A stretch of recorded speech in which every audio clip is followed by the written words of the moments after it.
I'm Crystal Dilworth, Polycrystal HD, here for Raw Science. On the eve of my PhD thesis defense, here to talk about technologies that are going to change the way that we experience our world. I have two illustrious guests here with me. One is Philip Lowe, who's the inventor of the iBrain and founder and CEO of the company Neurovigil. Our other guest is Elon Musk, who really needs no introduction, but he's also at the helm of the private space company SpaceX. So thank you so much for joining me, guys. Glad to be here. Yeah, thanks for having us.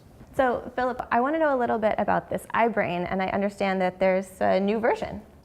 Yeah, so, well, the iBrain is the world's first mobile brain monitor, in the sense that it's, we've introduced it as a little startup 4 years ago. The company Hoffmann La Roche has used it to do outpatient clinical trials. Since then, we've used it with a number of other pharmaceutical companies. And what we've done is we've collected data from individuals who are sleeping. We've produced maps of brain activity to see how they react to pathologies and to particular compounds. The devices have become smaller and smaller and smaller, and this latest version is about the size of a miniature Listerine packet. So it's really tiny. So that's the Listerine. And this is iBrain 3. The first one, though, did fit in Tic Tac boxes. So we've gone from, from one level of dental hygiene to another. But this is pretty exciting to us because it means that it is now possible to record neural data not only from a few hundred people or a few thousand people, but literally tens of thousands of hundreds of thousands of people. And with that, we want to use the power of analytics and big data in order to really see if people are actually diseased before they have symptoms. So you're looking for a pattern in the brainwaves. We're looking for patterns, and we're also making sure that new drugs, before they hit the market, are actually clean and safe. So Elon, you've been very vocal about the possibilities of colonizing other planets, specifically Mars, and right. Your own company is doing a lot of work to get us to the stage where we're able to do that. Do you think that starting a colony on Mars would kind of be a chance to start over and maybe do a little bit better? Or do you think it's a chance to copy what nature on Earth has already created for us? Yeah, I think it's quite likely that we'd want to bioengineer new organisms that are better suited to living on Mars. I mean, humanity's kind of done that over time by sort of selective breeding. Cows didn't evolve in the wild, right. But that's a very slow process, requires hundreds of generations, whereas I think with actual bioengineering you could make that happen a lot faster, maybe with more precision. Ideally, long-term, although this is a tricky subject, you'd want to write genetics. What do you mean by that? Meaning you'd want to create synthetic organisms. Completely synthetic organisms? Not necessarily completely, but start with some base and then modify stuff. In the interest of colonization of other planets, are you relying on the research of government-funded space programs on the effects of being in space for long periods of time, or does SpaceX have any interest in doing its own research? Well, I think the verdict is in with respect to long-term existence in space, really mostly about zero-G. In my opinion, it is certainly defining long-term too. Well, certainly more than enough to get to Mars. Okay. Mars is, if you have a low energy trajectory, like minimum energy trajectory, it's about 6 months. I think that can be compressed down to about 3 months, and it gets exponentially harder as you go lower than that. Three to four. I mean, and it's important to actually be at that level because then you can send your spaceship to Mars and bring it back on the same orbital synchronization. So Earth and Mars sync up every 2 years, and then they're only kind of in sync for about 6 months. So and then they're really too far apart. So you've got to be able to go there and back in one go, and that's important for making the cost of traveling to Mars an affordable amount. Because you think of what's the key thing to establish a colony on Mars? It's the cost per unit mass to the surface of Mars, or the cost per person as well. At a certain level, if it's too high, obviously there won't be such a thing. But once it gets to a certain level, it will it's like a reaction. The activation energy is sort of like the economic activation energy of a Martian colony. I mean, right now it's like, I don't know, if the last NASA estimate was $500 billion, and that was during Bush the First. So I would imagine today's estimate is $1 trillion. Now we're not going to go spend $1 trillion on sending like 4 people to Mars. So right now the cost of going to Mars is beyond what can be afforded. So that's why there's like no one's going to Mars. But ultimately, in order to establish a colony, I think you've got to get the cost down to maybe $500,000 or less per person to go.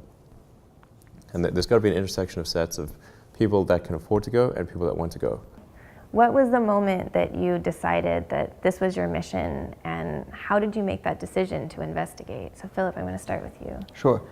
So, well, the thing is, I'm an accidental entrepreneur, and before that I was an accidental neuroscientist. And before that I was a mathematician. And then it wasn't until Stephen Hawking asked me to help him with his ALS that I became really involved in trying to access consciousness in humans.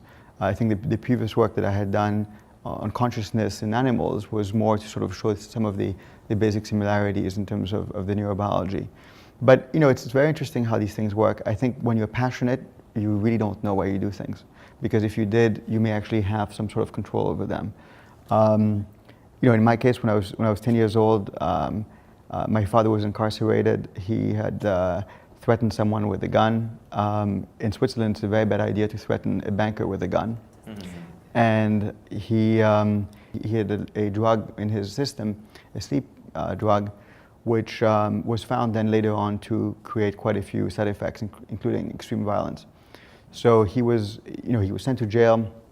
I remember going to see him then, and his case was reopened. He was the first person to be pardoned by the cantonal parliament in Geneva unanimously. And at the time, I thought, he got away with it. He had a very good attorney, and I was trying to be sort of clinical about the whole thing. Ironically, 15 years later, I'm doing a PhD on sleep. I challenged one of my professors. I said, what if I used this particular drug, for example, in mice, just to see his reaction. He said, Philip, you can't use this. It makes people psychotic and aggressive. So once I had heard this 15 years later, I thought, okay, this is perhaps my father was not as, or was not guilty at all. So it was interesting. My first reaction was to pick up the phone and apologize 15 years later to my father that, I had doubted his innocence. I thought you were just bullshitting. Exactly. So it was interesting. And now, of course, we're helping some pharmaceutical companies come up with cleaner drugs. That's exactly what we do. So it's really a very personal motivation. I guess it is, but I didn't realize that it was until I actually had begun doing it. Thank you for sharing that. So I guess I'll ask you the same question, Elon. Like, what drives you? Like, when did you realize that this work was important, and sort of what's your personal motivation behind it? Yeah, it's just when I was in college. I mean, I try to think, well, what are the things that are most going to affect the future of humanity, and I wanted to be involved in at least some of those things. I didn't expect to be involved in all of them, but mostly I just wanted to be involved in things that I thought would matter to the future, and to be able to look back and say, okay, I did something useful there.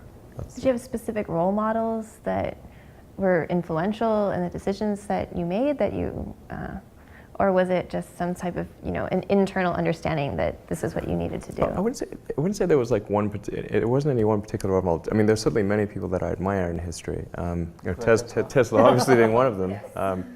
I think it stems because I had this like existential crisis when I was a kid, and tried to figure out what's it all about, and none of the books I read seemed to actually have a good answer. So I read all the religious texts, and I read a bunch of philosophy books, and they're all quite depressing, particularly the Germans.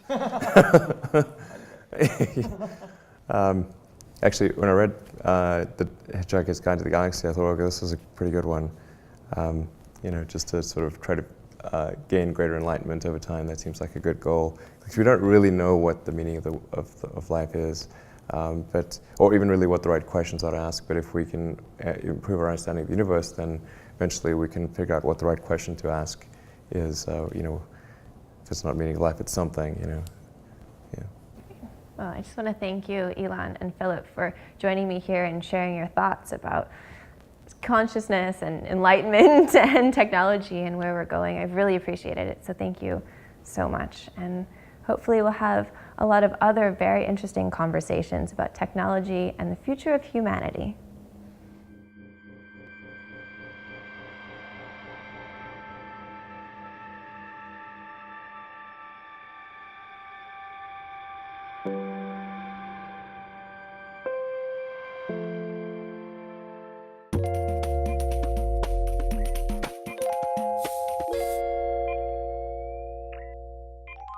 World. I have two illustrious guests here with me. One is Philip Lowe, who's the inventor of the iBrain and founder and CEO of the company Neurovigil. Our other guest is Elon Musk, who really needs no introduction, but he's also at the helm of the private space company SpaceX. So thank you so much for joining me, guys.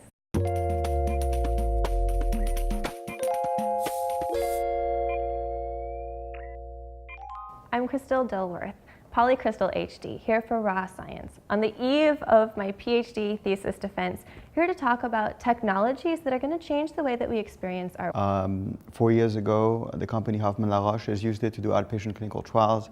Since then, we've used it with a number of other pharmaceutical companies. And what we've done is we've collected data from individuals who are sleeping. We've produced maps of brain activity to see how they react to pathologies and to particular compounds. The devices have become smaller and smaller and smaller, and this latest version is about the size of a miniature Listerine packet, so it's really tiny. So that's the Listerine, and this likely to be here. Yeah, thanks for having us. So, Philip, I want to know a little bit about this iBrain, and I understand that there's a new version. Yeah. So, well, the iBrain is the world's first mobile brain monitor, in the sense that it's we've introduced it as a little startup